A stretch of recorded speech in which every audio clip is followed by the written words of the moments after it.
And we're live, and welcome to Uptown Tonight. Oh, man, this is going to be a good one. It is March 30th. Can you believe that April's already here? And it snowed out today. And I just thought it was going to be just like a little dusting, but then I get outside, and there's like a foot and a half, basically. Yeah, you didn't shovel it, though, did you? I shoveled some of it, just so we can get up to the door. I was like, it's going to melt in a week anyway, or a couple of days anyway, so I wasn't worried about that. But I was just showing Rick what a Laserdisc looks like, so I just had to pull one out quick. Here's a Godfather, too, but yeah. Oh, my Lord, that is like one big CD. It's all it was back then. Let's see, this came out in the late 70s, and then it went to 92, 94, something like that, when they discontinued making them.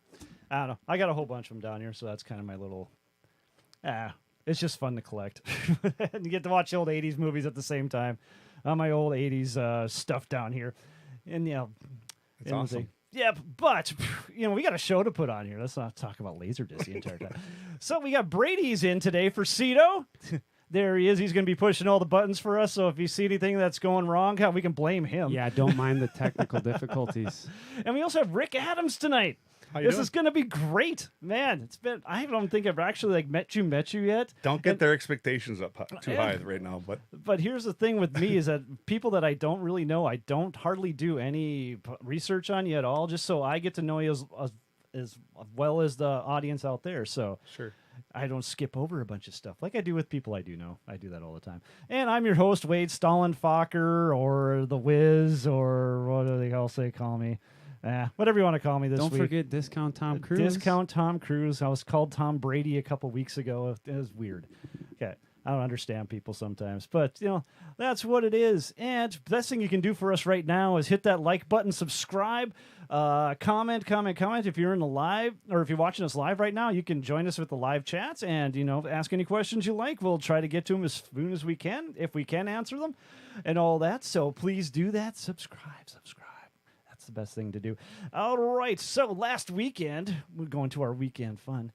We have to go again. Yes, we are playing the Wii Fest on Wednesday, August 3rd on the Barn Stage. That'll be with yours truly and Brady. I'll just be hiding behind Brady looking at his ass like normal, so that's my whole thing.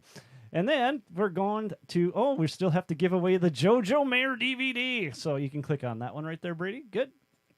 Yep. There's JoJo. JoJo. So anyone out there looking to pick up the JoJo Mayer DVD, it's an awesome, I know it's mainly for percussionists or drummers, but, you know, it's an awesome DVD. It's one Peter Nyblock and I kind of bonded over at Best Buy when I first met him.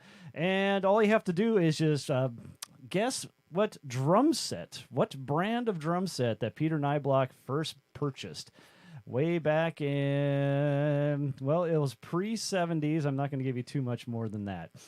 And there's only a few manufacturers at that time, but he did purchase one of my favorite ones. So we'll give you that, and that's the JoJo Mayer. So if you put it in the live chats, if you put it on the comments below, I'll find you, and it's yours. So here's the pictures from the weekend. I had to put a picture of my puppy up there because he's stuck out back. He's a little too wild. And then just hit the side button, the arrow button. The arrow button. Yeah, all right. to the right. Our first bit of technical difficulties There we due to go. Brady. And Oh, there we go. That was us at the windbreak. I forgot to take a photo while we were on the stage, so this is kind of in between. So, yeah, that's kind of the crowd. It was a couple of good days. And then there's us at... Where were we at again? That was Lisbon, North Dakota. Lisbon, that's it. The Cattlemen's? Cattlemen's. Cattlemen's, God, yes. I was losing it all right there. I was like, what did I do? And then we got a picture of Tyler. I don't know if this is his debut on the podcast. Wow. But, yep, he is our engineer in training right there. So, yep. Tyler, Great little smirk, Tyler. He would love that picture being up there, and he'd be criticizing, what the hell? What kind of a smirk you got there? Yeah. Look at him sliding the knobs. He's an awesome guy to have around, too, man. He's just a lot of fun. So, real easy to talk to. So that's what we did last weekend. We had 3 shows, 2 at the Windbreak, and then 1 at the Cattlemen's there. So it was a really good weekend. So that's enough for us. Let's get to Rick. Rick, how you doing? I'm doing good. I'm doing really well. Thanks for having me on. Yeah, well, thank you for being here. Yeah. So thanks for shoveling a path on your driveway. Yeah, I got one path going for everybody. So that's no joke. It's not the red carpet, but it's close. God, I forgot to ask you right when I came. Is that your pickup out there? Jesus, that thing was fresh looking, and I'm jealous. I don't drive it much. Trisha drives it more than I do. God almighty. The good pickup. All right. So let's hear, what's the origin story of Rick Adams? Where did he come from? Moorhead. He came from Moorhead. Born in St. Ansgar's Hospital. Oh, my June gosh. 16th, 1966. I'm old. I actually remember that hospital. Yeah. I do. Yeah. That was a long time ago. Yeah, I was born and raised here. Moved away for a few years to the cities back in the early 90s and came back here and been playing here ever since. So Awesome. So did you graduate from Moorhead High then? I did, 1984. 84. I was a spud. Oh, man. Were you a spud? Yes. We're all spuds We're in all here. spuds? Wow. I should have worn my spud hat. Oh, my gosh. You gotta love it. The potatoes. There we go. So what got you into music in the first place then? Oh boy. What really got me into music was I have to attribute it to my mother, actually. She was a really good singer, and she still is for her age. I remember childhood memories of my mother singing in the kitchen and listening to her and thinking that she had the most beautiful voice I'd ever heard. You know, I thought she was like a star. So that's kind of how it started. You know, it piqued my interest, and I always remember singing. And Mom would always say, I could always remember when Ricky came home from school because he'd be singing at the top of his lungs, and you'd know he was home. So I've always been singing. I always had a song going on in my head. No, so it's like any pop songs, or is it just sometimes I just make them up. I think. There we go. I don't really remember, but yeah. And then when I was 17, I was a senior in high school, and I'd always been into the music programs at Moorhead High School. I was in the Moorhead High School Carolers back in the day. Okay. And I had a friend that had a Yamaha 12-string guitar. Her name was Debbie Greenwood. And I thought, well, Rick, you know you like to sing, but it's too late for you to start piano lessons. I wanted to learn how to play something that I could accompany myself with. So I thought, well, how about a guitar? Maybe I could teach myself how to play guitar. And so I borrowed Deb's 12-string guitar for 2 weeks, and she was nice enough to borrow it to me. Wow. And I sat in my bedroom, and I had a Mel Bay chord book, and I sat in my bedroom and I learned how to play chords, and I practiced the chord changes. And my mom heard me playing after a couple of weeks, and she told my dad, she said, Ted, you know, Ricky, he's getting pretty good on that guitar. I think I'm going to go to Marguerite's Music tomorrow and get him his own guitar. Mm-hmm. And my dad said, Darlene, don't do it. It'll ruin his life. And because he didn't want me to get distracted from going to college. Gotcha. And take my focus off of that. And I think he knew that that's probably where my heart really was. And so he probably knew that if my mom encouraged that's probably the direction I would go. And he probably knew that it probably wasn't the most financially stable. Yeah, stable career to get into. But, you know, as a kid, when you're 17, 18, 19 years old, your parents don't know anything. Nope, and you're 20 feet tall and bulletproof. Yeah, and so, I mean, I followed it. I ended up dropping out of college, you know, and I said, well, I'll go back. I can always go back. But I never did, you know. So that's kind of how I got started playing guitar. And my sister was getting married, and this is when I was 19. I was a freshman in college at Concordia College. Oh, you went to Concordia for a year. Okay. And then I couldn't afford it anymore and I couldn't afford to skip classes anymore. Imagine that. Concordia. But she was getting married, and Al Mickish he's well known around the area.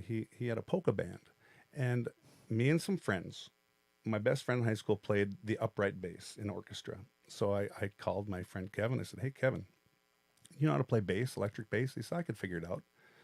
So it was me and him, and we had Mike Jaskin played guitar, and he was our lead player because he was a better guitar player than I was. And I didn't even know a bar chord at this point. Our drummer was, she was a girl that Mike knew. I don't even remember who she was, but we worked up 8, 9 songs.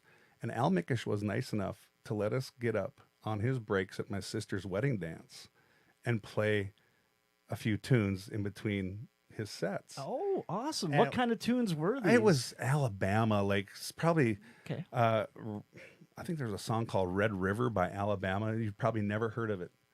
But it was upbeat, and we thought, well, this would be a good one. We did like Amanda by Waylon. Some Exile. Do you remember the band Exile? You probably don't remember them. I know the name. I can picture one of the covers. That's about it. So it was just probably simple, really simple stuff that we could do, that we could pull off, and we got a little taste of that. And after that, when I was going to college, I was a custodian at St. Joseph's School here in Moorhead. Gotcha. Yep. And so I had keys to the gymnasium, which had a stage, because those small schools, the stage was in the gymnasium. That's where they put on their plays and their talent shows and things like that. That was the first gig I ever played, was on that stage. Is that right? Yep. A million years ago. Yes. So I had keys to the gymnasium. Oh, nice. And my friend Kevin bought some PV International speakers. We bought a board and we bought some minimal gear, and we set it up in the gymnasium, and we left it set up behind the curtains, and the kids never knew it was there. And we would go in after my shift in the evenings, and we'd go in there and we would rehearse. And I don't know, we probably learned 25, 30 tunes. And we finally got our first gig at a place called Mr. Ed's in Akeley, Minnesota. Was my very first paying gig. Mr. Ed's in Akeley. Is Yeah. that going after the TV show, or is that just... It's not even there anymore. I don't even remember where it would be, actually, but I know it's not This there. is what I love, because I love the history part about everything that's happened and like what the old venues were and everything else. It's like where B-Dubs is now. That's like the third or fourth generation business there. It used to be the Dirty Bird. Yeah. And on my way here, I was driving by, I don't even know what it's called anymore. It used to be Club Dallas. And that was one of the first gigs that my band got into on a regular basis. And that was a pretty big deal, because at that time you had the Cheyenne River Band was playing there. Okay.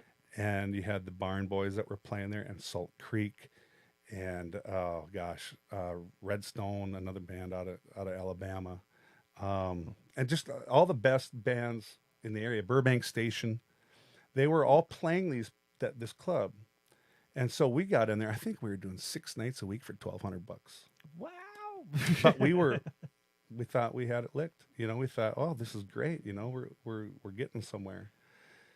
And Why wouldn't you? That was the first band I was in, called Sweetwater. And from there, I was in that band. I had that band for 3 years. And then I was asked by a band called Burbank Station in town. Don Roberts was the manager. And they'd asked me to play because their steel guitar player, J.D. Beckman, had quit. And I was trying to figure out, why on earth would they ask me to play in their band? I don't play steel guitar. I'm just a rhythm guitar player, and I sing. But they asked me to play in the band, and I accepted the offer. And so I folded my band, and I was with Burbank Station for 6 years. And we ended up going down to Nashville a couple times a year, 2-3 times a year, and recording. And we had some chart success. Our last single just about broke the top 40 on Billboard. Oh. But it did get on Cashbox. It was in the top 40 on Cashbox. We were right on the edge, and that was about the time that bands like Highway 101 were out. Okay. And we had a girl singer, Bunny Davis, and I'm still friends with Bunny. She's down in Arizona, but she's a great singer, and she still is to this day. But we had some success, and it was a lot of fun. I learned a lot from being in those bands with those guys. Sounds like it. It'd just be just interesting, just a business alone, much less all the venues you got to play. When I think back on, I've been thinking about coming in here and thinking about all the things that I've been through in my life and career-wise, personal-wise, and all that. It's been crazy, and I have no idea what's in store for the future, but I hope it's all good. The very first recording session I did with Burbank Station was down in Nashville, and with the big boys. The song that I recorded was called "She's in Love." It was written by, oh gosh, now it's escaping me. It'll come back to me. Okay. But the piano player that played on that session was Hargis Pig Robbins, who probably doesn't mean anything to you, but he was a session player. He's in the Country Music Hall of Fame. And when we took a trip to Nashville here this last September, we were in the Country Music Hall of Fame, and I'm looking through all these plaques on the wall, and there's Hargus Pig Robbins, and I didn't know that. I was like, holy shit, that is really a cool moment for me. You know, that was. It's not nothing big, but for me, No, that is big. But for me, that's pretty important. That's pretty cool. Yeah, exactly. You know, that Somebody gets actually, accolades like that, and you were right next to him or working along with them. He's a blind piano player. Yeah. And you have recordings of this still. Pig Robbins, yeah. Somewhere I got a cassette tape of this stuff. Yeah. Nothing to play it on, but I could probably come in here and play it. You huh? probably could. I'm sure I got some I could play it on for you. No, you need to get that stuff archived. Seriously. I do, I know. But it's, the recording is terrible. I mean, I was terrible. I was terrible. I hate listening to myself. Yeah, I understand. And as I've gotten older, I've accepted it a little bit more. You know what I mean? It's like, well, this is how you sound and people like you, so, it's okay. But back when I was younger, I don't know how old, I know Brady's pretty young. I don't know how old you are. You're pretty young, but I'll take that. But back then, it was like, oh God, you hate the sound of your own voice, even, so. Yep. So we had a discussion about this last weekend about me watching the podcast just to see what I was doing, and I just hate hearing myself talk. I have the exact same thing as you are right now. Yeah. You always think you sound different in your head, right? Yep. Yep. No, it sounds great through these mics, but it's just like, I don't know, I cringe myself out. But no, back to you. Well, boy, it's been an amazing career, and I've gotten to do things I never dreamed of. So, no, that's great. And is this all that you do, or do you have the? It is all that I do. Yeah, I've Oh. been playing music for a living since I've been 19. So that's 36 years. That's awesome. I've had some odd jobs here and there. I was an installer at Radco for a couple of years, and just odd things. But yeah, sometimes you got to do that. Just you- connect the dots. Yep. Keep Yep. everything together. Absolutely. Yeah, I've had a billion different jobs out there. So. Right. I do got to pipe in, being we're talking about your personal accolades, and I don't have any personal accolades. Well, you've made it to the point as a musician, and I don't know if you've been told this, but you've given back and you've gotten other people inspired and gotten other people into music. And I can honestly say, I don't think I would be with Uptown if it wasn't for yourself being at the open jam and like Butter, and just how encouraging you guys were. So, I mean, as a musician, someone who's just starting out, I can't imagine getting to the point where you're inspiring someone else. And we're not even getting into the depths of the how you really got me inspired, and maybe we could go that. How did I get you really The inspired? first picture that we have come up is you on his couch. So we'll get to all that here in just a moment, because I know Brady's got a story he really wants to talk about. How did you get me inspired? Well, Are you talking about third grade? I would say that was a different kind of inspiration, Well, but now- just the That sounds weird, Brady. right. We That sounds really we're gonna weird. have to explain. You're that. in We're third gonna have grade, to, and that was to go inspiring you. further. Please do.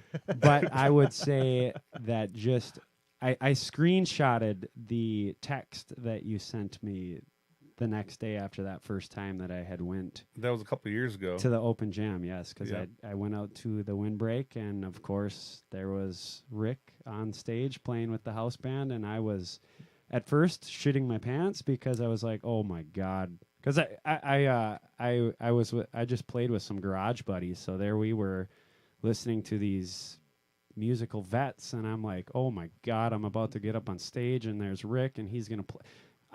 I'm about to be judged by you're just going through your own head, and then you guys couldn't have been more supportive of me, and you sent me the text the next day of just how you felt somewhat responsible, or that you had something to do with that. I remember your text, and I was just like, absolutely you did. And then just the encouragement to go out again, and it was like, you guys really made me just feel a part of that house band right away, and it was like, holy smokes, this is in my blood now. Well, So you're talented, man. yeah, but I mean, if you would have, if you would have went the other way with that, where it was like I left and I didn't get any kind of acknowledgement or any kind of say from you, who knows if I would have went back out there? And if I you didn't go would've. back out there, then I wouldn't have met You know would've. Cito and these guys. And It's in your heart, Brady. but I mean, you guys like yourself and like I say, Butter definitely just. You guys poured the liquor into my body, and I had it in my blood after that point. It's So a sickness. yeah, it was pretty cool. But we are, for the people that were leaving on a cliffhanger, we're gonna have to eventually get to that third grade story so we don't freak them out. We'll get to that. We will get to that. But no, well, thank you, Rick, for getting this guy going. Cause, Well, you know what? It's been an absolute joy working with this guy. I knew that. I knew that he would be good in a band. But how that kind of happened was I would go out to the jam session on Sundays at the Windbreak for Butters, Toast, and Jam. I was not part of the band. It was Kyle and Patio and Rock and Luke. And I just liked to go out there, and I just wanted to play rhythm guitar, and I just wanted to sing harmony because I never get a chance to sing harmony much. Oh. So I would just show up, and I'd call Butter up and said, "Hey, Butter, I'm going to pop out to the jam. Will you just give me a mic line and an acoustic guitar line? I'll bring my pedal board and my guitar, and I'll sit back there by Patio, and I'll just sit back there and strum some rhythm guitar and sing harmonies. That's all I want to do. You don't have to, nobody has to pay me. I just wanted to do it because I enjoyed it that much.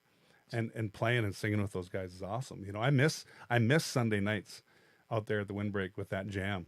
A lot of people have been talking about that. Some of these jams haven't come back yet, but hopefully things will start winding back up to that. So. Yeah. And I can say personally, I've never actually been to a jam before, but that's me. I'm kind of a recluse when it comes to afterwards. I just suck up and run my couch and I'm done. Yeah, some people don't like it. You know, I'm not really a jammer. Honestly, I'm not really a jammer because I'm not a lead guitar player. And you only know what songs you know to sing. So I'd always bring my iPad and I'd have like songs that I maybe was going to try out in my acoustic show. And I'd have the lyrics. I'd say, hey guys, let's do Cool Change by Little River Band, you know, and then we'd rip it off, and it was even more fun with the band, you know. So Yes. Okay. So now you're down you're traveling back and forth to Nashville. You're making some recordings and stuff like that. Yep. Almost breaking the top 40, breaking the top 40. What year was this about? Well, see, I think I started playing music professionally in 1986. And that was actually the same year my dad died. He died in 86. Sorry to hear that. And I thought, I'm going to go do music. Even though my dad probably didn't want me to, I knew that that's what was in my heart. So I followed that. So I had my own band for 3 years.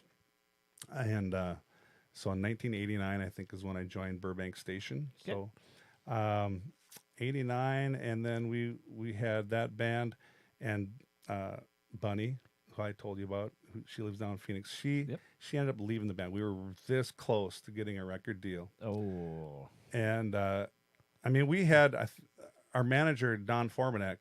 He told us we've had deals on the table. It's just that they're not the right deal, right? A lot of people can get record deals, but if it's the right deal or not. Mm-hmm. So he always kind of kept that in mind. And then Bunny, she decided that she didn't want to play music for a living anymore, and she ended up moving down to Tucson, Arizona, to be with her folks, and her family was down there. And so the core of the band, me, Jim White, Brent Wilson, and Rich Sickles, we kept the core going. And then I became the lead singer. And we ended up moving. We got an offer from a place called Mississippi Live. Okay. Down in Minneapolis. It was this new complex that they were building. And it was, 15, 16 different entertainment venues under one roof. They had a karaoke bar. They had a country bar. They had a rock bar. They had, restaurants and arcades. I mean, it was just this huge entertainment complex. Kind of like what the Hub used to be, Bigger. Way bigger. Way bigger. I think, on our opening night, I think we had 6,000 people come through the doors. Woo! Yeah. I mean, it was crazy. It's the old St. Anthony Main in Minneapolis. is where this Mississippi Live used to be. Okay. And Doug Brown, who was the head of GMA, we called it the Good Mileage Agency, but it was Good Music Agency. he was the owner of GMA, and he wanted us to be his flagship band. So we signed a deal with him. He brought us down to Mississippi Live, and we were the core of the house band at a place called Billy Bob's Country Nights. Same Billy Bob down in Texas. Oh, gotcha. He owned this place, yeah. So he owned this portion of Mississippi Live. Now, did they have the rodeo bull in there too? They may have had that somewhere, but it wasn't on the dance floor or nothing like that. No, I mean, that'd be cool. So we were the core band, and then there was some other guys that played with us. We had a John McAndrew played piano and organ. Johnny Neiman played fiddle and mandolin. He was on that Prairie Home Companion with Garrison Keillor. He was on that show quite a bit. Okay. He was our fiddle player. We had a girl named Wendy T, who was our featured female singer. And Joe Savage played steel guitar and some dobro. And so we were like this 7-8 piece band, country band at this Mississippi Live. And we were there for about a year and a half. And we got a phone call from one of the managers, and he said, "You guys better get your asses down here because they're going to lock this place up, and the police are going to seal up because they didn't pay their taxes. They didn't pay their taxes. So they said, you better get down here, get your gear out of here." And we got down there and got our gear out of there, and they said, "Well, if there's anything on the walls, go ahead and take it because it's just going to be seized." Truth. So I got myself a neon light out of there, and so what else? I get a cow rug and I think a Joe Montana autographed jersey. And there you go. Get a few perks out of this deal, but you're just lucky they called you. Man. I know, yeah. Wow. So after that, they closed the place, and then we were asked to be the house band at a place called Gatlin's. Gatlin's was the country bar at the Mall of America. The Mall of America was brand new. Okay. That was back in 92 when they built that, 91, 92. Yep. So we were the house band there, and we had a different girl singing with us, Debbie Jackson. And so we were there until I had my first son. And me and my wife at that time decided to move back to Moorhead. Okay. And that's how the Roosters started. Mm-hmm. Trying to get the quiet life. Yes. So you had Rick Grundy and Mike Anderson and Dave Anderson. They had this band called Rick and the Roosters, but they would just do gigs here and there, maybe on a Sunday at the Wild Rice Bar and Grill or something like that. It was their side band. And we had talked, and they said they wanted to go full time, but they wanted me to come and join the band so they'd go full time. And me and Mike and Dave Anderson all worked together in Sweetwater, okay, my first band. Oh, there we go. So we were in that band for a while together, and we'd stayed in contact and remained friends. And so then we moved back here to start our family, and that's how the Roosters started in 1994. 1990. That's the year I graduated. Yeah. That doesn't age me a little bit. Oh, you are young. You are young. Talk about this guy here. He's fresh right out of the womb, basically. Yes, he is. I'm the eldest in our band. But you look like Tom Brady, so you're doing all right. Whatever. Is it Tom Brady or is it Tom Cruise? I've heard both, so I don't get kids. I don't get it. Just let it go.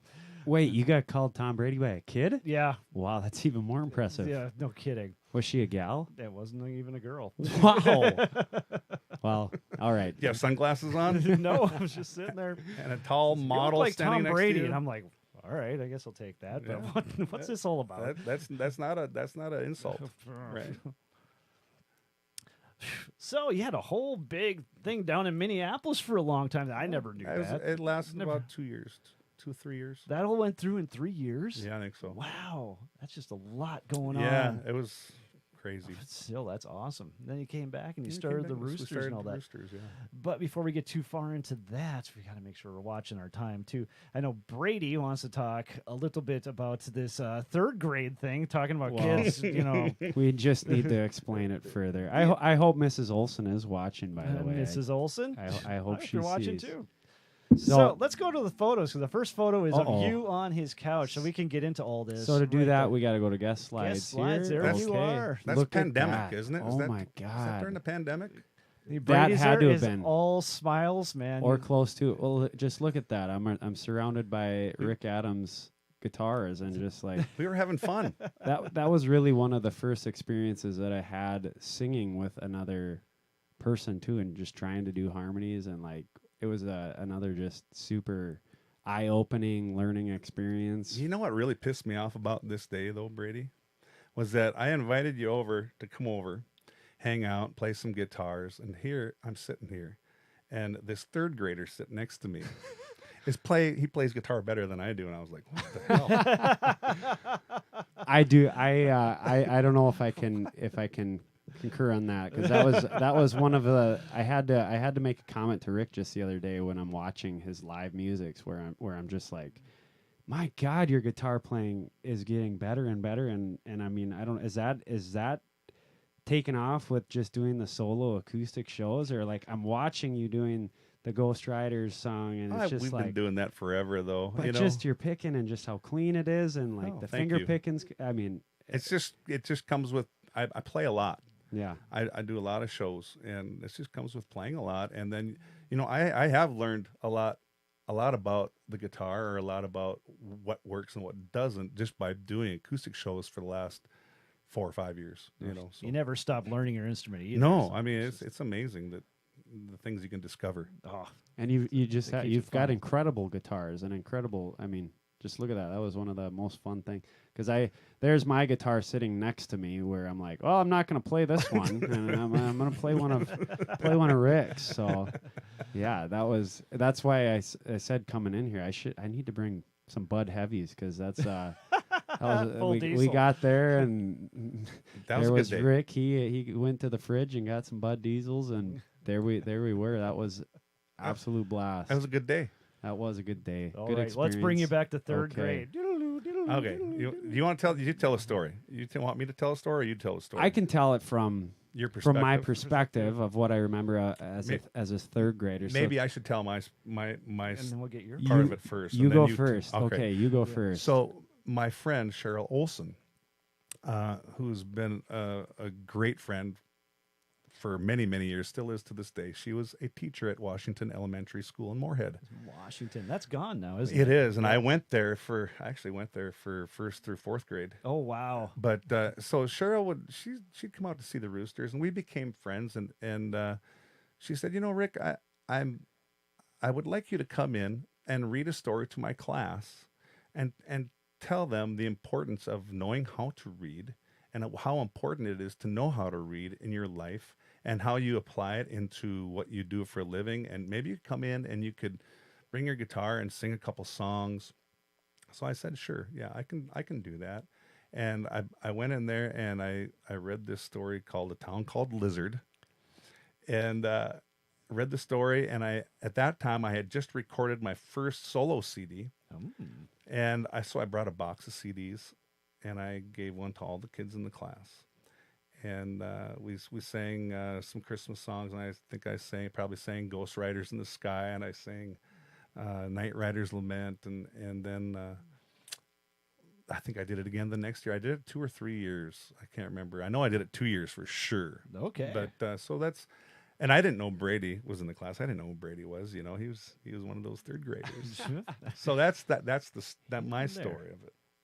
and then there I was. There he was. I don't remember you reading the book, by the way. So that You don't remember that? that I apparently remember had no impact on me. You reading the book, but I still have the vivid memory of sitting there, crisscross applesauce, looking up at someone playing guitar for the first time, like right in front of me, and just feeling what just that feeling you get from watching live music right in front of you. And I couldn't remember singing the songs or doing it. I don't even remember a specific song, but I just remember that feeling of like watching someone play the guitar. And then the funny part of the story was there I ripped out some lined notebook paper right from the subject 170 page, ripped it out and got Mr. Rick Adams' signature on that lined paper that I took on the bus, and somehow it fell on the bus ground and someone stepped on it, and I was livid. I was like, oh my God, this was I don't know what I was gonna do. Maybe I was gonna sell it or something. But I had his autograph, and then I had a good buddy that his name is Judd Raisler. I don't know. He just had a kid. Maybe he's watching, but we listened to that CD that you gave us like over and over and over. And I believe Ghost Riders you had on that CD, and like that was that was our song, our jam. And then how I told that story to Rick was we're both big time fans of golf, and I worked at the Meadows where Rick had golfed with his buddies, and I can remember telling him that story because it was just like, there he is. And I still did not at that point tell him, hey, yeah, I'm trying to learn how to play guitar, because there I was all self-conscious about it.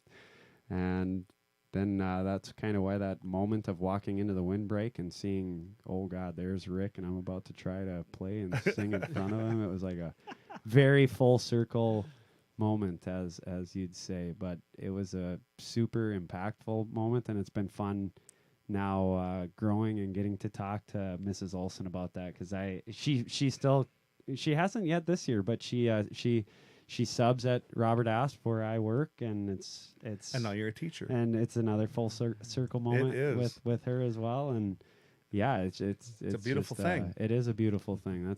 That's like I said right away. I hope one day that I could get to the point where I make an impact on someone musically. And like I say, I still have that image in my head of watching you play it and like the feeling of it. And it was very, again, so I probably would not know Wade if it wasn't for Rick Adams sitting right there. That's one of the best things anybody's ever told me, actually. Brady. Thank you, Rick. You know, well, that's why I had to say it, because like I said, I can't imagine we started with listing what you've done in your personal career, and like all you could, I mean, that's the stuff that you can take home and feel good about when you lay down at night, like, oh wow, I made someone else carry on and do something that I was passionate about. They so planted that seed. absolute applaud to you, and like just even how supportive you've continued to be of myself when you've come out and watched. It's something I'm really grateful for, and it's encouraging. So he's a good man that I, as I grow older, I appreciate people that I feel like really have my best intention in their mind and what they're saying, and that's something I truly appreciate. And I really, when I sent you that text message, I really did have your best interest. And that's what I felt, and that's why I kept it. That's why I screenshotted it, because it was like that full circle moment of like, holy crap, here was this guy that I can remember watching as a little third grader. Don't make the same mistakes I've made in my life, Brady. All right. Well, that was another thing, right? When I was before I knew you guys, Rick was the first call I made, like, hey, I'm thinking about joining Uptown. What do you think of this? And you were, very supportive of it. And you told me many of your mistakes in that moment. Oh, and I said, did. Don't make them. No. And that's, again, where I felt like you had my best intention, where you're thinking about my family and my kid, and something I definitely appreciate. And sometimes it's easier to give advice than take your own. Right. Yeah, I know that as a teacher, you're preaching at kids, don't do this, do this, and then there you go, and then you go doing do it on your own. And I can only sit here with all smiles. I mean, this is awesome. This is really cool. No, this was one I had to come to. Awesome. Well, let's get back to the photos. So there's what else you got? So I sent this you a one. lot. Oh yeah, we got lots of good stuff in here. Gosh, how do I get? Oh, I got to hit the arrow. That's right. Hit the arrow. There we go. Oh, geez. How old is this one? My gosh. I was in Burbank Station there. I had hair. A lot of hair. Look at all that hair. Not only hair, but a mullet. That was a sporting a mullet. Yeah, looking like a champ. That was probably. It looks like it was at the Red River Valley Fair, probably on the band stage that we were playing. Yeah. That actual Fender. That is a Japanese Fender. I bought that from Marguerite's Music. I still have that guitar, but it's Cool. painted different now. No. Oh, that's James Curley. This is this interesting story on this. That's the last J200 I just bought.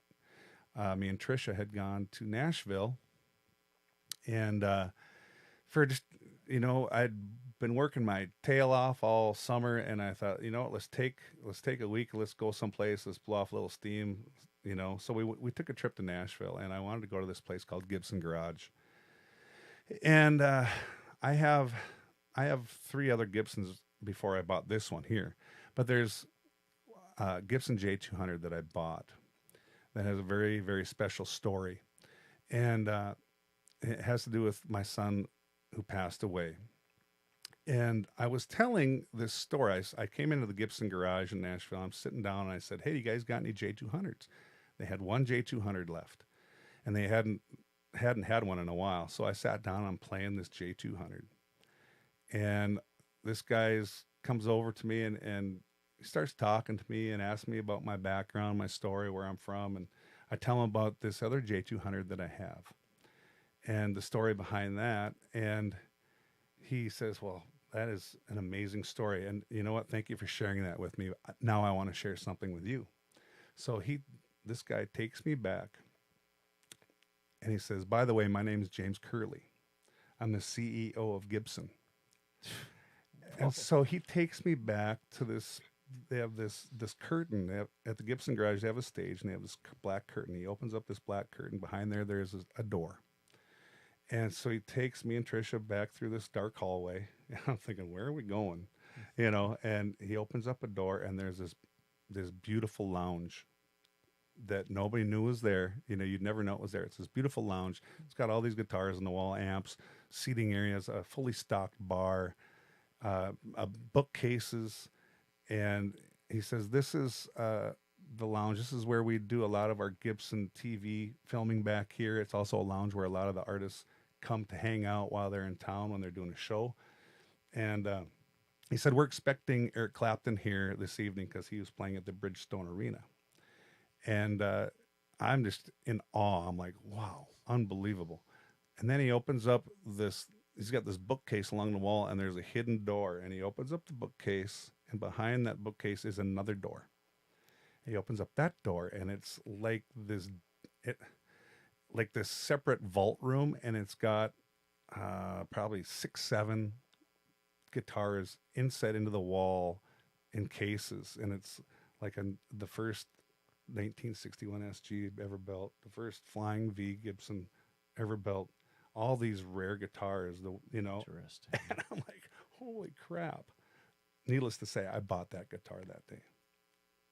So, yeah, that was They got undercover boss going on. It was- I get to see the whole back. Yeah. Oh, man. yeah, it was amazing. Yeah, you really needed another nice Gibson to add to your Well, collection. I brought my credit card because I thought, just in case. I didn't plan on buying a guitar, but I thought just in case. And I'd played other J200s before, in Montana when I was out there. That's where they build them. Okay. And the last one that I played that had a sunburst finish like that, I didn't really care for it. So I grabbed this guitar. I sat down on that little stool there, and I hit a G chord, and I was thinking in my head, don't sound good. Please don't sound good. Don't sound good. And I hit that G chord, and it sounded great. And I was like, shit. So Now I got to buy it. this is like the same one as the all black Yep. one. Okay, Mhm. yeah. Do you have it? What is your number one right now? Like, what's your go-to when you're doing your acoustic shows right now? I've been playing this one. My black one that I have, I played that quite a bit, and it started to show some wear, and I didn't really want to. I mean, guitar should be played, but I didn't want to be beating the piss out of this thing because it meant so much to me. So this one, that J200 there, I play quite a bit.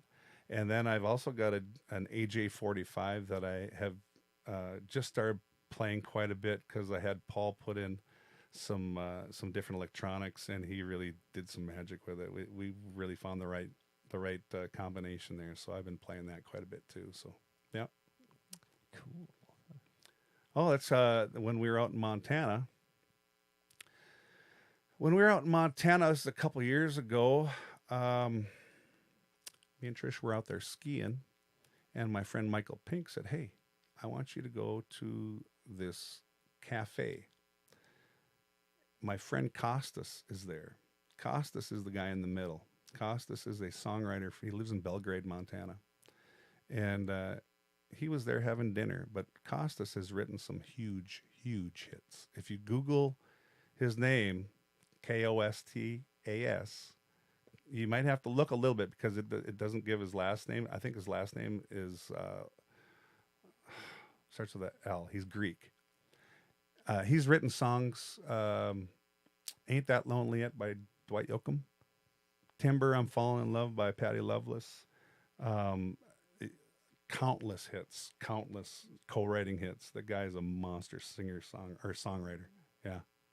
Yeah. So that was him. I met him that day and got up and actually jammed with the little trio that was playing there at that cafe and got up and did a couple songs with them. So yeah, it was fun. That's cool. Hiding out there in Montana. Yeah. Nice. This is the first performance at the Tax Center. We've only done 2, but there's a little something I put together with Michael Pink, Sean Mitchell, and Matt Ockery there.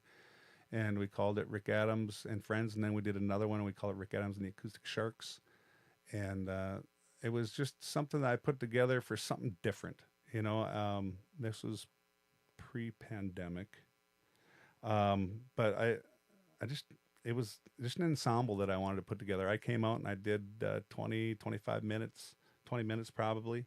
And then Michael came out and did 20 minutes. And then Sean came out and did 20 minutes. And then Matt, same. And then we did the end of the show, we did a bunch of songs together as a quartet. And that was a lot of fun. So much fun we did it twice. So actually we've done it 3 times now because we played Loco Days last year at the Silver Spike. They had asked us to play. So it's kind of a cool thing, you know. It's just fun. You were talking about how your mom got you into music early on, and this was one of the shows I went to go see Rick, and I had sat right behind your mom, and I thought it was a ball to watch, like just how intense she was with watching it, and I could tell that was a real proud moment for her, and yeah, like it was my wife and I sitting right behind, and she absolutely loved the show. You guys were this is a show that you gotta see if you're in the Fargo Moorhead area. It's when you guys came out and did the whole quartet thing together too. It was just harmony, sex. It was absolutely awesome. So, oh, okay. This is yeah. What is that? okay. So I was telling you when we were out in Montana, they make the Gibson acoustic guitars in Bozeman, Montana. And this is actually a guitar press for, I think it's the J45s. And this is from the original Gibson Guitar Factory. So this guitar press is the one that made the J45s that the Beatles played. Johnny Cash. Anybody that think of how many Trigger guitars came out of that? Who? Trigger? Trigger. Yeah. Johnny Cash's guitar. Oh, that's Willie Nelson. That's Willie Oh, Nelson. yeah, oh, sorry. No, There we go. Mr. yes. Moorhead. So I mean, He's a drummer. That is Yep. the original. That's the original J45 press right there. So think of how much history that little press made. You said that was in Bozeman, It is. Montana. Mhm. Okay, I've been out to Bozeman a handful of times. I had a buddy, and where in Bozeman is You'd this? never find it. This is They don't give. They don't. This is a whole nother story. Okay. Jeez. we could go on and on. This goes back to my black J200. And when I was trying to find out more information about this black J200 that I had, I called the Gibson Guitar Factory in Bozeman, Montana, because I wanted to know more about their serial numbers, because Gibson serial numbers are really hard to decipher. So I talked to this guy, Ben Broyles was his name, and told him about this guitar that I bought and what it meant to me and the history of it. And I wanted to know more about it. And he said, well, I can tell you this. He said, they only made 40 of those guitars that you have, and they sent half of them over to Europe. And I said, well, you know, it's kind of funny because me and Trish are going to be in Bozeman. We're going skiing at Bridger Bowl, and we're going over my son's birthday. And he said, well, you know what? When you get here, call me at this number, and I will give you a personal tour of the Gibson Guitar Factory. So when we got there, I called Ben up, and he gave us a personal tour of the factory, and they don't give out tours of the Gibson Guitar Factory. So that was a pretty special moment, and that happened on my son's birthday. Yeah. God, and you even had the local knowledge to go to Bridger instead of Big Sky too. Good Oh, for you know what? We talked about going to Big Sky, but I just who can afford $150 a day for a lift ticket? Like I said, I got buddies that live there, and they're all like, "Oh no, we got to go to Bridger, because it's the less touristy area." And it's just we like Red Lodge. We like Red Lodge. We like Bridger. Yeah, that's awesome. Yeah. This was just a couple weeks ago.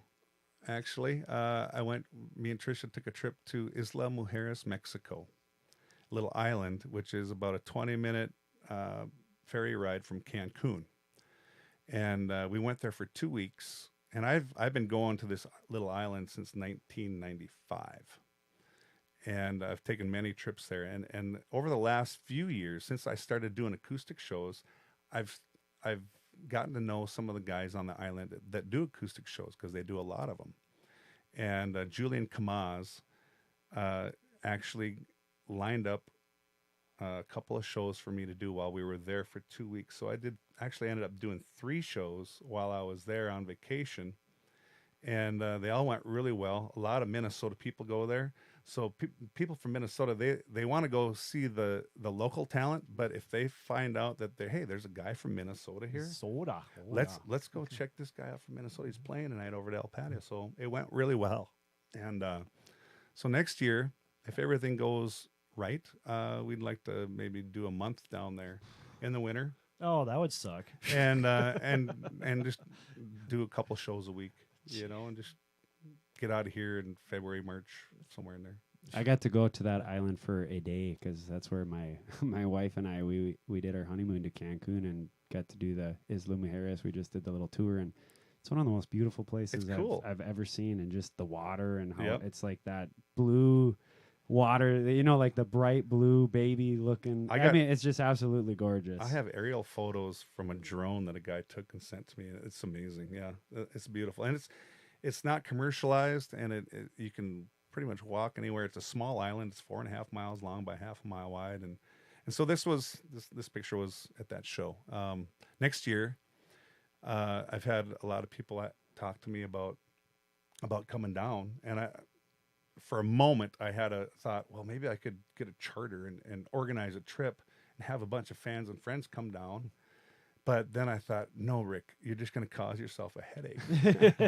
So you don't want to be in charge of everybody's travel plans. But if anybody comes down while I'm there, I will make up a form letter on how to get there and good places to stay for on the cheap, or if you want to stay at a little nicer place. And if when they come down, if they get a hold of me, if I'm down there, I'll show them around the best spots that I know. There you go. And I might be able to find this on a map. That's the only thing I got for this one. Well, if my wife's watching, we got to find a way to go, honey. Hey, you're invited. You can do a show.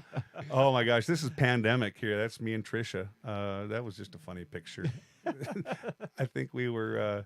I was probably sitting there playing the guitar, and I took a selfie, and it was just pandemic. We were all locked down and just being silly. I think that must be the moment you realize, like, I got to do this Facebook Live thing. Because, like, how innovative was that? I wasn't the first one to do that, for sure. I mean, there was other people doing that. I kind of went with it and kind of did it the best way I know how. Which was freaking awesome. Like, did it the way I remember watching the view counts you were getting on that, and I'm just like, holy crap. It wasn't rocket science, so really, it really wasn't. It was nothing like this. Oh, that was a promo pic that Tricia took of me. Whenever I go on trips, whenever we go on vacations, I'll always take some promo pics, because you can get all kinds of pictures around Fargo. But if you're on location somewhere, why not try and take some cool pics? So that's just a kind of a fun picture. There's the Isla water. I was just salivating look over. how clear that is. Yeah, I miss it already. That's at the El Patio. That's from my perspective. That was on Isla there. This was this last time you were there? Yeah, you can see my hat there. Good little and intense crowd. And the blue glow of my iPad. All I brought down there was a guitar. Oh my gosh! Now that is a mullet, my friend. Where's the mustache? This is clean shaven here. This is my first CD. What year was this? 1996, somewhere in there. Yeah, it looks like a mid '90s country this, album. Yep. This was the first solo CD. Well, only solo CD I actually did. It was called About Last Night, and I recorded that down in Nashville and played with some killer players on that CD. Kent Wells, who's at that time was the lead guitar player for Reba McEntire. Oh. Who now he's with Dolly, and he's got a studio down in Nashville. He records Dolly now. Dave Fowler was my contact and co-produced it. Gosh, who else was on there? Terry Crisp played steel guitar. He was in Reba's band as well. So About Last Night. I don't think that was the one I got as a third grader I think you got the Roosters first CD actually. I probably wouldn't have been able to hear about your last night. That's probably got some pretty deep dark things on that album. If you'd have been there the year before, you would have got that CD because the next year we did a band CD. Yeah. Oh, me and Chris Argenziano. That's at the Roundup. Sometimes when I play over there at the Roundup, I'll have a guest musician, and Chris is a classically trained guitarist, fantastic guitar player. He sat in with me for the evening, and we had a good time. Brady, you should probably do that with me sometime. I'd love to do it again. Well, you had me when I went to Murphy's the one time. Yeah, but we're gonna do a whole night. That would be an absolute blast. All right, I got Isla Mujeres. Oh, we could do that too. God dang. Like I said, if my wife's watching, we got to go, Laura. There you go. There's Moorhead High School carolers. Carolers. I was a sophomore or a junior in high school there. Yeah, 1983. And the carolers, they went away for a while. Now they're back. They're back. Yep. Yeah. This was This was a Facebook Live show. I'd given away a Facebook Live show during the pandemic because everybody was having, house parties and things like that, and so people would put their names into the hat, by liking or doing something online. I can't remember what it was, but I pulled out the name, and this was on Big Cormorant Lake at Mike Frisco's parents' cabin, and so I did my Facebook Live show from his front yard that's taken from the lake there, somebody in a pontoon probably, but there's a whole bunch of people there. You can see they invited all their neighbors and friends and stuff. It was a good time. The snow needs to leave because it's just... It won't last long. Oh my gosh. Look at that. It's absolutely beautiful. It was awesome. That was a good day. This is another Facebook Live show. That's I had Loy Larson and Rick Schroeder sitting with me. And we did that from my garage. Put up a backdrop there, and I think, obviously Legends was sponsoring that, and I gave away some Legends gift certificates or something like that. So yeah, this would be the third annual Rick Adams Acoustic Shark Jam. This is on New Year's Day this past year at Chumley's. I see our very own up there, Peter Wilbur. Peter Wilbur has actually sat in with me a couple times when I've played at Chumley's and played a little guitar. It was a lot of fun. He's out and about quite a bit. He is. He's a good guitar player. Yes. I know he would tell you how much he enjoys those two. He's the guy I wingman with when we ever take road trips, and I know he talks very highly of how much he had fun doing that with you. That was a lot of fun. That's just a picture somebody I found it or somebody sent me, and I just thought, that's such a great picture. It's just chilling amongst the sharks. Yeah, it's like, you're not really worried about too much. You just let everybody else do their own thing. You worry about yourself and, chill out. That's me and Reba. Wow. God, I didn't think she was that short, but oh my God. She was my first kiss. I had my heels on. She was, huh? Yeah. My mom, she loves to tell the story of when Reba was on there, and she came downstairs, and there I was kissing Reba on the television. This is at Ralph Engelstad Arena. The Roosters opened up for Reba McEntire at the Ralph Engelstad Arena. that was pretty cool night because you It is. you play the big stage at Wii Fest, and we've done it several times with the Roosters over the years and with Burbank Station, and you're always you get the main stage slot, and you're maybe at like 1 or 2 o'clock in the afternoon, and you need sunglasses on because the white chairs are so bright because nobody's really sitting in them. So this was at the Ralph Engelstad Arena, and I don't know what the capacity is of the Ralph Engelstad Arena, but it was full, and they were there, and it was full when we played, and that was probably the most people that I'd played for in one area that were actually paying attention. Nice. Yeah, it was. So we met her afterwards. Yep. And the mullet, it's hidden. Yeah, I cut my hair off. Oh, Clean shaven? did you do all that for Reba? No. No.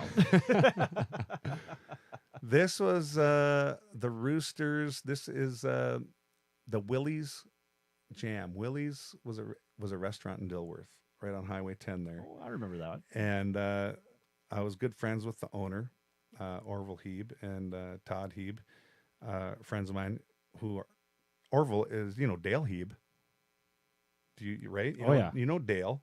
You know Dale Heeb? The drummer? Oh, yeah. The drummer, Dale Heeb from Dirty Word. He's drumming with Okay, Mr. oh, I gotcha. Yep. Yeah. He's out touring with Chancey Williams. Yeah. So opening for Orville, Toby Keith. Orville is Dale's dad. And every summer, sometime around August, he'd want to have this jam session Willie's jam session in the back parking lot. And I actually lived behind Willie's, so I could literally walk from my house to there. It was like 20 steps. So we put on this jam session every year, and see, that looks like there's a kid playing there. I remember him being a pretty good guitar player. He was a rocker. That was Willie's Jam. Oh, that's the Ralph Engelstad opening up for Reba there. Oh, there we go. Yep. God, that looks country. That was country. Wow. Well, it's Reba. There's me and Toby Keith when we were at Wii Fest. Actually, when we were down in Nashville recording the second Roosters CD, Sorry About the Mess. When we were down there recording, me and Rick Rundy and Dave Anderson and Dave Fowler, we went to Printer's Alley and went to this bar. And Toby Keith had walked into this bar, and Dave Fowler introduced me to Toby, and we were talking about the CD we were making and told him about this song that we were recording called Kill the Mullet. And Toby said, I want to hear the recording of this Kill the Mullet song. So he said, when you get to, and I found out that we were playing at Wii Fest. We were talking about that. We were playing at Wii Fest the same day. We were opening up earlier in the day, and he was the headliner that night. So he gave me the number of his road manager, and called up his road manager and said, hey, Toby wanted me to get a hold of him, and got the CD for him. So that was in one of those trailers backstage there that got to meet him. I've always pictured him as such a just ginormous big man, but you look like you might be able to take him. Well, no. He's still a big man. Yeah. That was Wii Fest. Yeah, played that show many times. That was there's another Roosters promo pic. I know it's not really a gang sign I'm giving there. I don't just being stupid and caught it on camera, I guess. That is the recording team for Sorry About the Mess right there. That's from left to right. Jack Gavin. He played drums, and he's the drummer for he was the drummer for Mel McDaniel, and then later on was the drummer for Charlie Daniels. And Dave Anderson standing next to him, and I think next to him is Kelly Schoenfeld. He was the engineer, and me, and then standing next to me is Jimmy Mattingly. He plays fiddle and mandolin for Garth Brooks. Wow. Next to Jimmy is Kent Wells. He's the guitar player for Reba. He did some co-produced it. Next to him is Paul Hollowell. He played piano, also played with Reba. And then the guy in the do-rag is Dave Fowler, and then Rick Rundy there on the far right. Wow. That's a squad. It was a good squad. It is. It's just amazing how you can remember all those names. I'd be sitting there like, that guy. I think he did this. Oh, that's me, though. But we need to get to the weekend report here. So, Brady. Yeah, let's go. All right, let's try.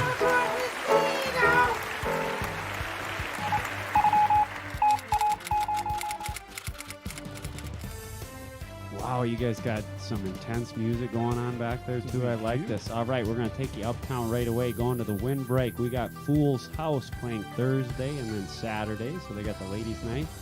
And then we got some shitty cover band going in on Friday.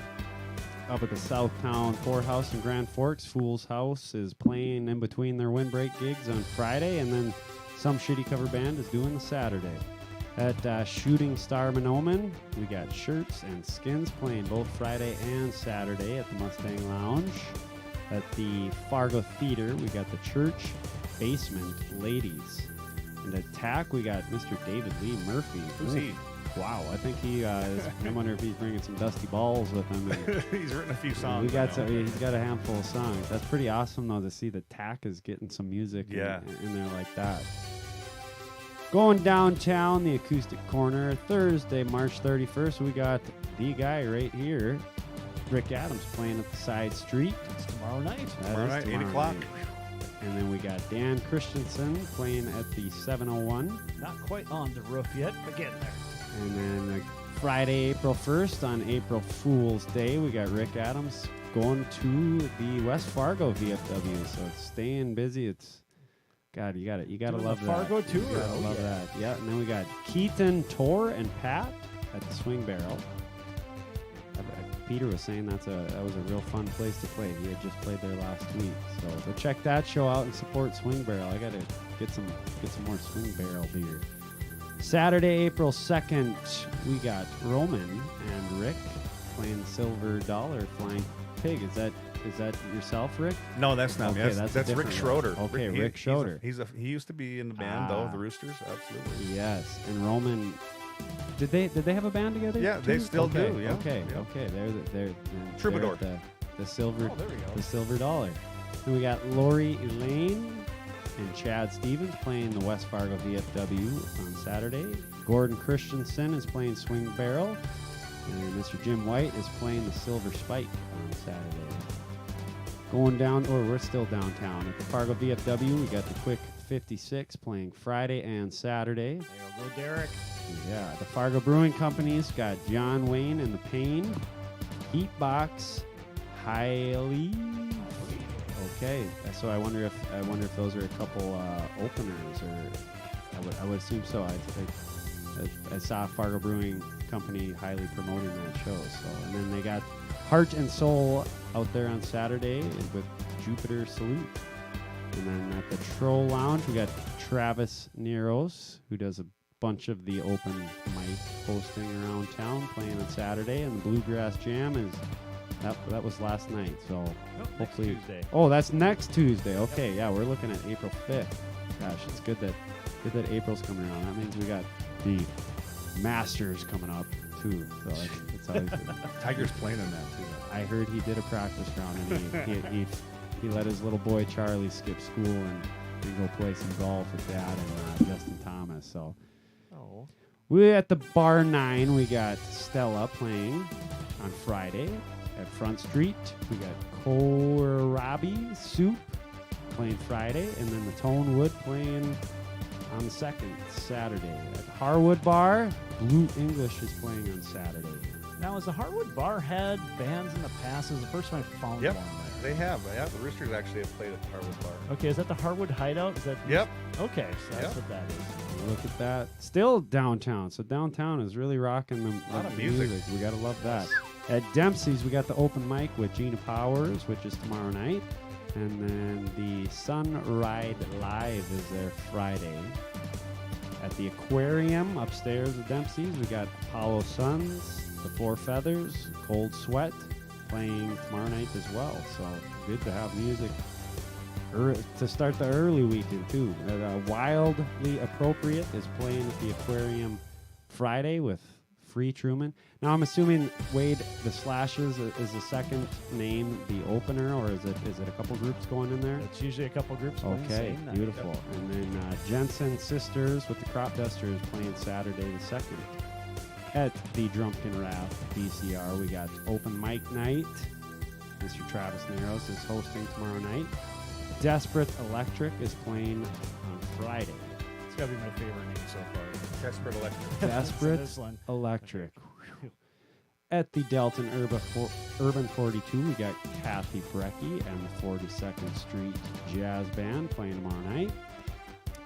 Now we're going out of town to Minot at the Original Bar. Slamabama is playing Friday and Saturday night. Absolutely great place to go watch the music. I really hope we get to have Uptown go out to the Original Bar again very soon. Yo.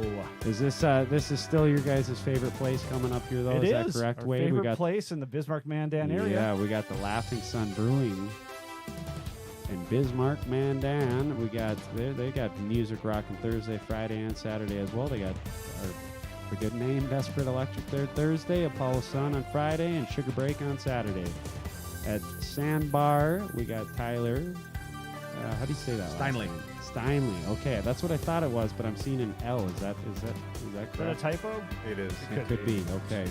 Yep. Tyler I don't know who could've Steinley. done that. Slinely. Steinley. That's okay. Glad we had Rick here to get that right. Steinley. It's Tyler important to know Steinley. how to read, Brady. That's right. Well, hey man, Mrs. Olson, again, if you're watching, you definitely taught me the different sound of an L and a T, and I thought it was Steinley, so I had to pause there for a second. Okay, at the Corner Bar in Jamestown, we got the late night playing Friday night. And we are back uptown. So that is your weekend report with Brady filling in for Cito this week. All right, let's go back to the main camp. True. Thank you, Brady. Absolutely. Thank you, Brady. That My- was good. my Now, we were pleasure. talking before we got started here, and you're talking about country beats and all that, and you had some, you wanted to, well, I won't say advice, but you had some kind of ideas behind it. I just want to hear what these ideas are. I don't but really I made have- them do this live on. I don't on really have camera. ideas, Wade, but we were talking about your background because Yeah. I'm getting to know you as well. And you said you were a heavy metal drummer, I was a big metal guy. Yeah, big thrasher, that's all it was. and I If you could understand the lyrics, we weren't into it. right. So then we were talking about you'd probably be really bored playing in a country band because it's pretty simple, but really for a drummer, any drummer out there, if you can just keep a steady beat, you don't have to have all the twisting of the sticks and the fancy things. What country music needs, you need to be solid, and you need to drive the song, and you just need to, you know what I'm saying? Get in there, get the feel. So there is something to playing country music as well. It's not just boring. I found that out very quickly. It's really it's hard to play a straight beat and keep it in time and meter. Yeah, I mean, keep people interested. Exactly, and we always used a click track for not just for the drummer, for everybody in the band, and like my friend Rock Mingy said, a click track in a band is an argument eliminator. Very good, because we use clicks in our band as well. I think it's a great thing. Oh yeah. Yeah. It definitely took a little to get used to. At least getting Yep. everybody involved into it. But Yeah. no, that was good. Yeah, it was hard for me to get Especially used for to this too. guy. Openly admitting. Awesome. Well, you ready for a little juvenile destruction? Oh, well, I think we should throw something off the roof. Yep, he was even talking about he was worried about the stuff on the driveway because Well, of you this. don't know. Could be some nails or some glass. Could be thrown off the roof. You never know. You never find out. That's obviously not safe. What? We got a vase of some kind, I think. That's one of the better ones I've seen, actually. Rick, you better not have one of those glass shards in your pickup tire. Those are some nice tires. They look expensive. They're thick. That's really good, actually. Oh, you were talking about how we want a nice face. It's a crystal bowl. Yes. I'm a kid right apart. Oh, my Lord.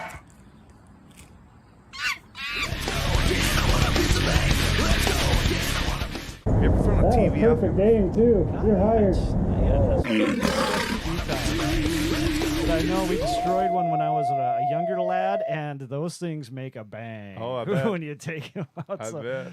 Well, that was it neat. might happen.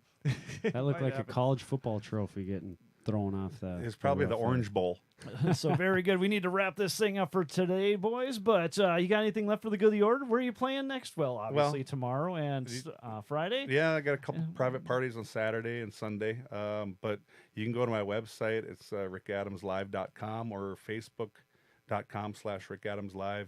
I always keep people updated. I'm probably on the social media too much, but I like to stay connected with my fans and the people that our friends and so Very good. Yeah. And all that stuff's linked down below as well. So go ahead and find them there.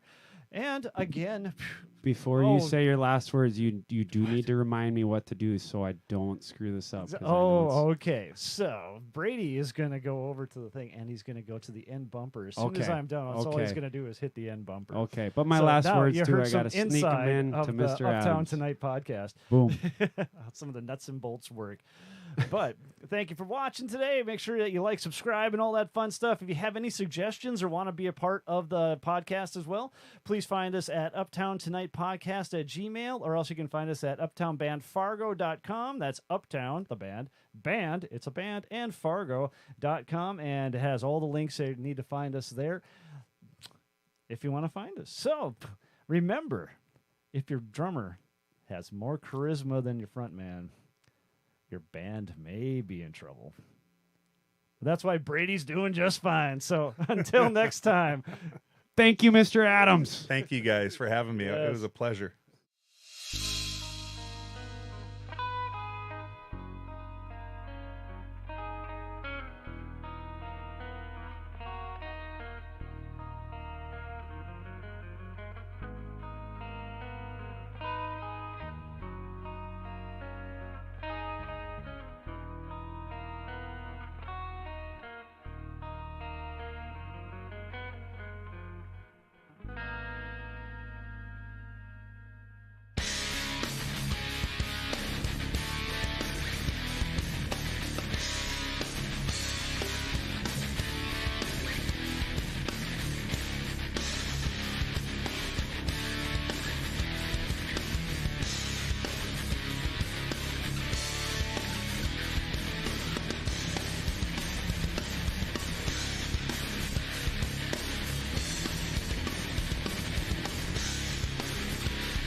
It's just a little baby turtle.